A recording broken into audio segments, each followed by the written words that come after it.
அனைத்துலக சினிமா ரசிகர்களுக்கு சினிமா கொட்டகையின் அன்பான வணக்கம். இதுவரை நாம் 1931ஆம் ஆண்டு முதல் தொடர்ந்து வெளிவந்த அனைத்து தமிழ் படங்களையும் வரிசையாக பார்த்து வருகிறோம். அந்த காலகட்டங்களில் மக்கள் திலகம் எம்ஜிஆர் அவர்களின் ஆரம்பகால படங்களை பார்த்து வருகிறோம். அதையும் தெளிவுபட இங்கு எடுத்துரைத்து வருகிறோம். அப்படியாக மக்கள் திலகம் எம்ஜிஆர் அவர்களின் வாழ்க்கையை அலசி பார்க்கும் பொழுது எல்லோரும் மேலோட்டமாக சொன்ன விஷயங்களை இங்கு ஆய்வுடன் நான் இங்கு பதிவு செய்கிறேன். உலகில் யூகிக்க முடியாத அதிசயங்கள் அபூர்வமான மனிதர்களின் வாழ்வில் தான் நடந்து வருகின்றன. அப்படிப்பட்டவர்கள் தெய்வ பிறவியாகவே போற்றப்படுகிறார்கள்.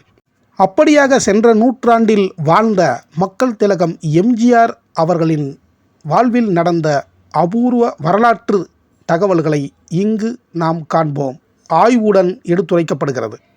1942ஆம் ஆண்டு தனது மனைவி பார்கவி என்னும் தங்கமணியின் மரணத்தை நேரில் கூட பார்க்க முடியாமல் அவரின் பூத உடல் அடக்கம் செய்த பின் தகவல் அறிந்து ஓடிச் சென்று பார்த்து கண்ணீர் விட்டு கதறி அழுதிருக்கிறார் மக்கள் திலகம் எம்ஜிஆர் அவர்கள். தன்னுடன் சென்னையில் வசித்த மனைவிக்கு போதுமான வசதிகளை ஏற்படுத்தி தர இயலாத காரணத்தால் வறுமையின் பிடியில் இருந்ததால் அவரை ஊருக்கு அனுப்பி வைத்த எம்ஜிஆருக்கு அவரின் மரணம் மிகப்பெரிய அதிர்ச்சியை தந்தது. போக மாட்டேன் என்று சொன்னவள் என்னை விட்டு போய்விட்டாளே என்று கதறி அழுதார். இந்த படம் பார்கவி என்னும் தங்கமணி அவர்களின் இளம் வயது புகைப்படம்தான். அவரின் வயதான தோற்றத்திற்குரிய புகைப்படங்கள் நமக்கு கிடைக்கவில்லை. தான் நேசித்த மனைவியின் மரணம் மிகவும் பாதித்ததால் தானும் தற்கொலை செய்து கொள்ள முடிவு செய்தார் எம்ஜிஆர் அவர்கள். அவரை காவல் காக்க பல ஆட்களை போட்டு வைத்திருந்தார் அவரின் அண்ணன் எம்ஜி சக்கரபாணி அவர்கள். அவர்களையும் மீறி ஒரு நாள் நள்ளிரவில் ரயிலில் விழுந்து தற்கொலை செய்ய முயன்ற எம்ஜிஆரை அவரின் அண்ணன் எம்ஜி சக்கரபாணி அவர்கள் காப்பாற்றி தேற்றி அழைத்து வந்தார். வேதனையுடன் சென்னைக்கு மீண்டும் நடிக்க சிறு சிறு வேடங்களில் முயன்று கொண்டிருக்கும் பொழுது தன்னுடன் நடித்த பாடகி நடிகை ஜீவரத்னம் அவர்களிடம் ஆவிகளுடன் பேசுபவர்கள் பற்றி அறிந்தார். அப்போது அவர்களிடம் சென்று தன் மனைவியின் ஆவியிடம் பேச வேண்டும் என்று அமர்ந்தார். அவரின் மனைவியின் ஆவி அங்கு வரவில்லை. தங்கமணி என்ற பெயரில் ஆண்களின் ஆவிதான் வந்தது. அவர் ஆத்மா சாந்தி அடைந்து விட்டது என்று அவர்கள் சொன்னதால் எம்ஜிஆர் வருத்தத்துடன் எழுந்து வந்தார். அவரின் ஆதங்கமெல்லாம் போகவே மாட்டேன் என்று சொன்னவள் அங்கு இறந்து விட்டாலே, அவள் இறக்கும் பொழுது என்னென்ன நினைத்தாளோ அதைத்தான் ஆவிகள் மூலம் பேச அறிந்து கொள்ள வந்தேன் என்று கலக்கத்துடன் சென்றார் மக்கள் திலகம் எம்ஜிஆர் அவர்கள். இனி எவ்வளவு நாட்களுக்கு தன் தம்பி ராமச்சந்திரனுக்கு நான் காவல் இருப்பது என்று தாயிடம் சொன்ன அண்ணன் எம்ஜி சக்கரபாணி அவருக்கு உடனடியாக திருமணத்தை செய்து வைப்போம் என்று பெண் பார்க்கும் படலத்தை தொடங்கினார்கள். உடனே தாய் சத்யபாமா இதுதான் சரியான முடிவு என்று கேரளாவில் உள்ள குஞ்சு கிருஷ்ண நாயர் என்ற தரகர் மூலம் குழல் மன்னம் என்னும் ஊரில் சதானந்தவதி என்னும் பெண்ணை பார்க்க கட்டாயத்தின் பேரில் எம்ஜிஆர் அனுப்பப்பட்டார். பெண் வீட்டின் திண்ணையில் அமர வைக்கப்பட்ட எம்ஜிஆரை அனைவரும் கேட்ட கேள்விகள் எல்லாம் அவரின் வருமானத்தை குறித்தே இருந்தது. இந்த வேதனையில் அவர் எழுந்து வர முயற்சி செய்தார். பெண்ணை அவர்கள் காட்டவே இல்லை. பிறகு வேண்டாம் என்று எழுந்து வந்தவரை பெண்ணின் தந்தை சமாதானம் செய்து தனது பெண்ணை காட்டினார். பெண்ணை பார்க்கும் பொழுது எம்ஜிஆரின் வலது கண்ணில் நீர் தேங்கியிருந்தது. அதேபோல் பெண்ணின் இடது கண்ணில் நீர் தேங்கியிருந்தது.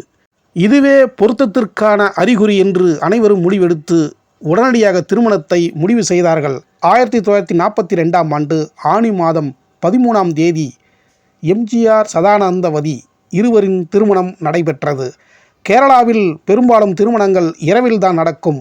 பகலில் நடந்த முதல் திருமணம் குழல் மன்னத்தில் மக்கள் திலகம் எம்ஜிஆர் அவர்களின் திருமணம் மட்டும்தான். திருமண நாள் அன்று முகூர்த்த நேரம் நெருங்கும் பொழுதும் எம்ஜிஆர் வரவே இல்லை. அனைவரும் சற்று பயத்துடனே இருந்தார்கள். முகூர்த்த நேரம் நெருங்கும் பொழுது சாரட் வண்டியில் தனது நண்பருடன் அன்றைய ₹1 நோட்டுக்களை நிறைய சேகரித்து அதை வீசிக்கொண்டே வந்து இறங்கி தாலியை கட்டினார் எம்ஜிஆர். அன்று ஊர் மக்கள் திரண்டிருப்பார்கள். என்னை பார்க்க அனைவரும் காத்திருப்பார்கள். நான் வேலையற்றவன் என்று யாரும் தெரிந்துவிடக்கூடாது, நானும் ஒரு நடிகன்தான் என்பதற்காகவே இந்த பணத்தாள்களை வீசி சென்றிருக்கிறார் எம்ஜிஆர் அவர்கள். திருமணம் நடந்த முதல் இரவில் கணவர் எம்ஜிஆரிடம் சதானந்தவதி கேட்ட முதல் கேள்வி, நீங்கள் ஏற்கனவே திருமணம் ஆனவர் என்ற தகவல் எனக்கு கிடைத்தது, அது உண்மையா? ஏன் என்னிடம் நீங்கள் சொல்லவில்லை என்று கேட்டார். இதை கேட்டு அதிர்ச்சி அடைந்த எம்ஜிஆர், என் அண்ணனும் அம்மாவும் உங்களுக்கு சொல்லவில்லையா? ஆம், எனக்கு திருமணமாகி என் மனைவி இறந்துவிட்டால் அவர்கள் அந்த உண்மையை சொல்லாததற்காக நான் உங்களிடம் மன்னிப்பு கேட்டுக்கொள்கிறேன் என்று மன்னிப்பை கேட்டார். சதானந்தவதியின் அன்பில் முதல் மனைவியை மறக்க முடியாவிட்டாலும் ஆறுதலாக அவருடன் இன்பமாகவே வாழ்ந்திருந்தார் மக்கள் திலகம் எம்ஜிஆர் அவர்கள். சதானந்தவதியை அம்மு அம்மு என்று அழைத்தார். அவரை உயிருக்கு உயிராக நேசித்தார். இந்நிலையில் கர்ப்பமான சதானந்தவதிக்கு கர்ப்பம் கலைந்தது. அவருக்கு குழந்தை பாக்கியம் இல்லை என்ற தகவலை மருத்துவர்கள் சொன்னார்கள்.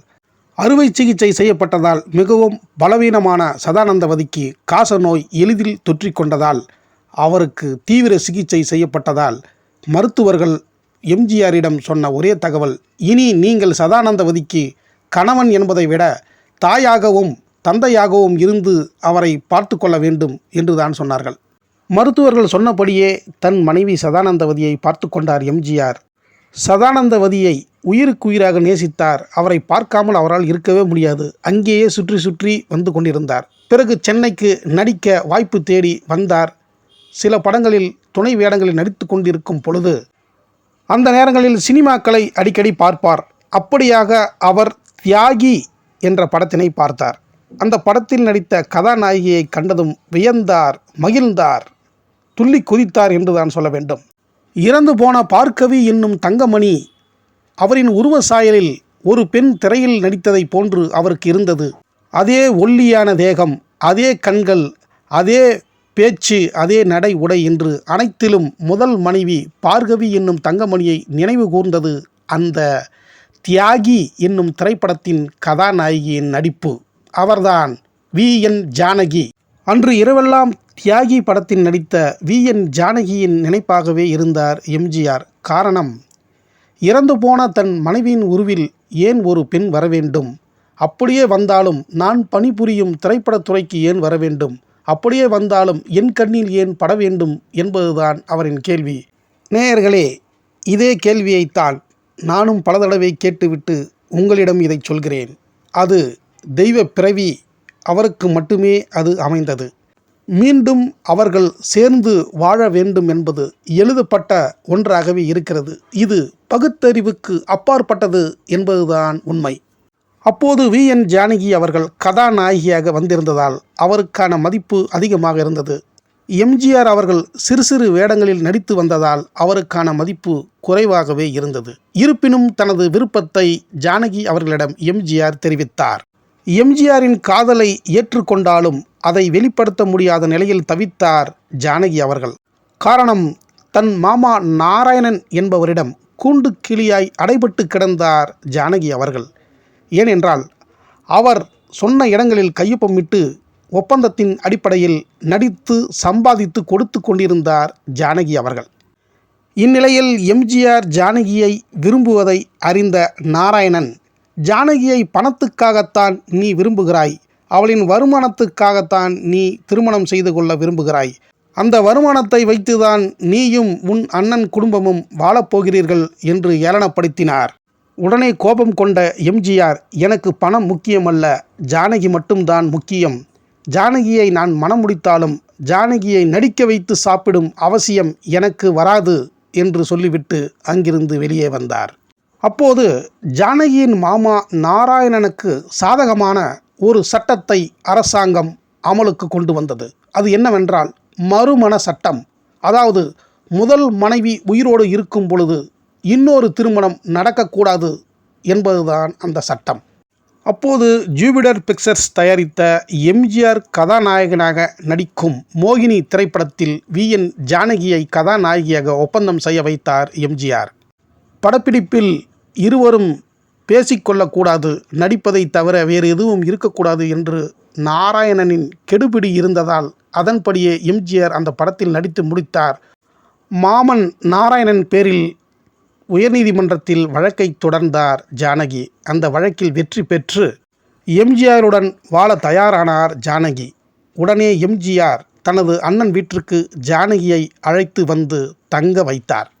இந்நிலையில் சதானந்தவதியின் உடல் மேலும் பலவீனமாகவே இருந்தது. காச நோய் முற்றியது. ஆனாலும் தீவிர சிகிச்சை அவருக்கு அளிக்கப்பட்டதால் அவர் ஓரளவு தேறி வந்திருந்தார்.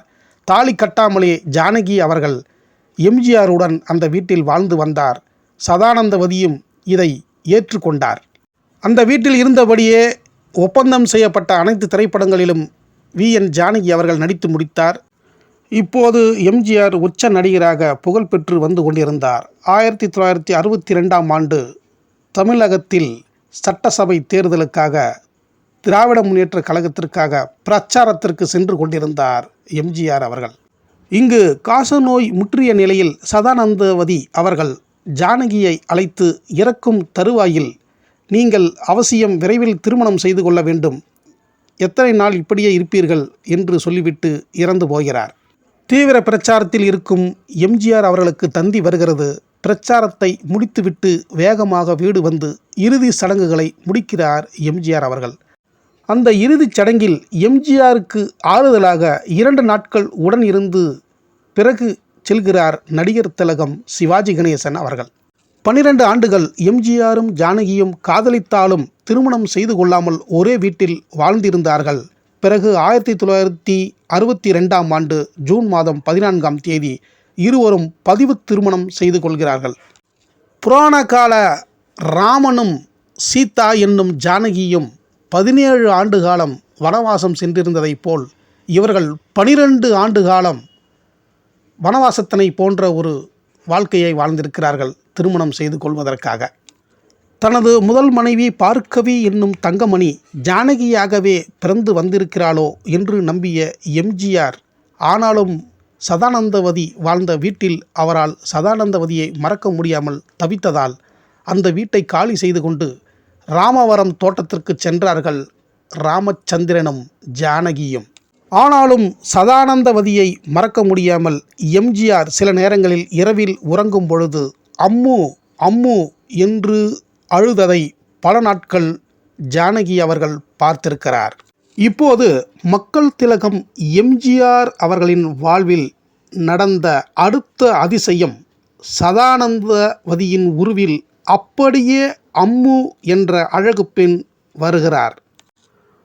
அன்றைய பிரபலமான இயக்குனரான P.R. பந்துலு அவர்கள் மக்கள் திலகம் எம்ஜிஆரை வைத்து ஒரு படம் எடுக்க வேண்டும் என்று நேரில் சந்தித்து பேசி ஒப்பந்தத்தில் கையொப்பமிடுகிறார். இந்த வரலாற்று படத்திற்கு ஒரு புதுமுகத்தை கதாநாயகியாக வைத்து படம் எடுப்போம் என்று முடிவெடுக்கிறார்கள்.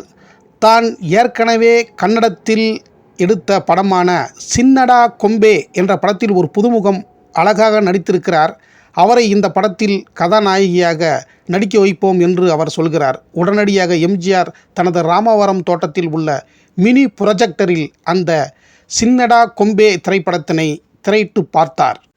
படத்தை பார்த்த எம்ஜிஆர் திகைத்து போனார்.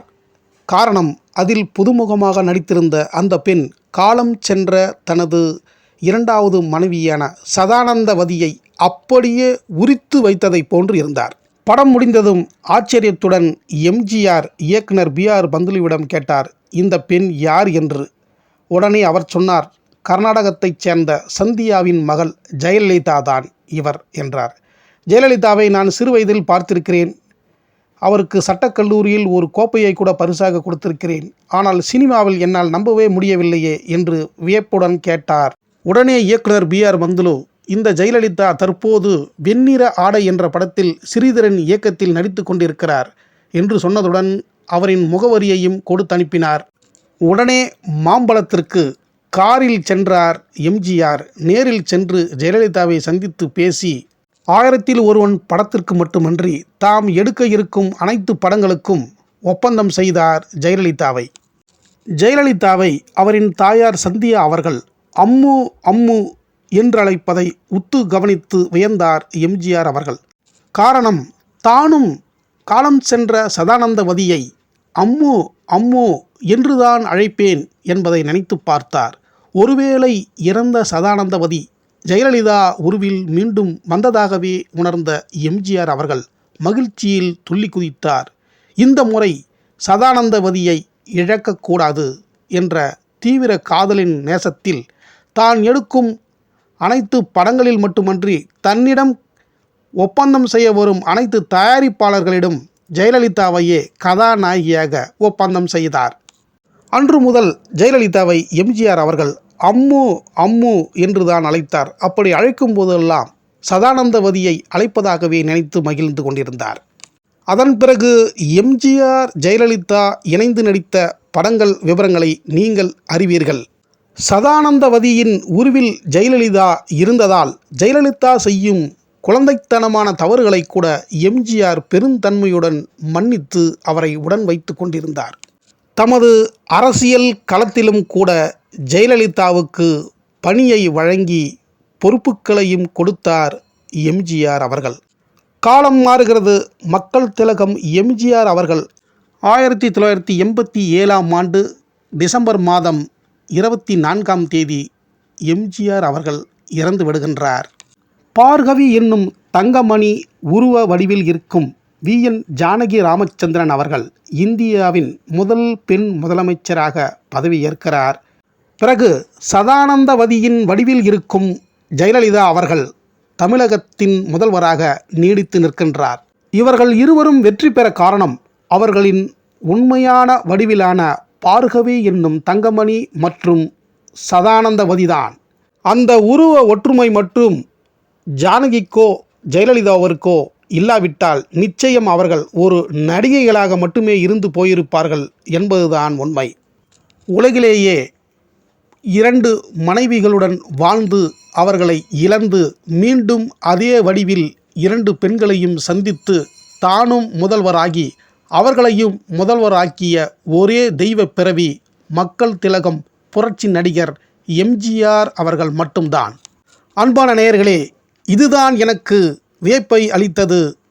ஆய்வு செய்தேன், அதை உங்களுக்கு தெளிவாக எடுத்துரைத்து விட்டேன். இதுவரை மக்கள் திலகம் எம்ஜிஆர் அவர்களின் வாழ்வில் நடந்த அபூர்வமான அதிசயமான வரலாற்று தகவல்களை மிகவும் பொறுமையுடன் ரசித்து கேட்ட அனைத்து கலைநேச நெஞ்சங்களுக்கும் என் நெஞ்சார்ந்த நன்றியை தெரிவித்துக் கொண்டு இனி இதே 1941 வெளிவந்த மற்ற அனைத்து தமிழ் படங்களின் விவரங்களையும் அடுத்தடுத்த வீடியோவில் தொடர்ந்து பார்ப்போம். நீங்களும் பார்த்து உங்களின் ஆதரவை வழங்குங்கள் என்று கேட்டுக்கொள்கிறேன். நன்றி, வணக்கம்.